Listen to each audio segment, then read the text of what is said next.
Hello guys, welcome back to the channel. In this today's tutorial, I'm going to show you how you can find all the files you have downloaded on Telegram.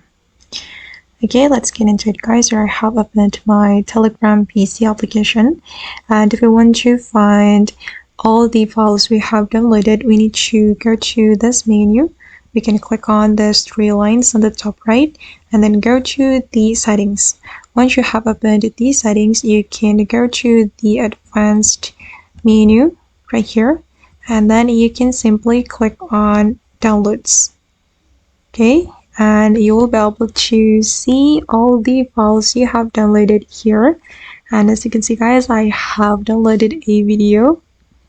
Okay, if you have downloaded such as audio or photo or video, it will appear right here, and you will be able to delete all the files if you want, or you can save it to your device.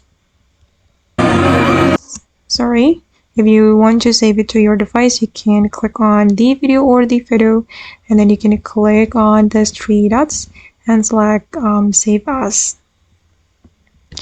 Okay guys, and that's all the way to find all the files we have downloaded on Telegram.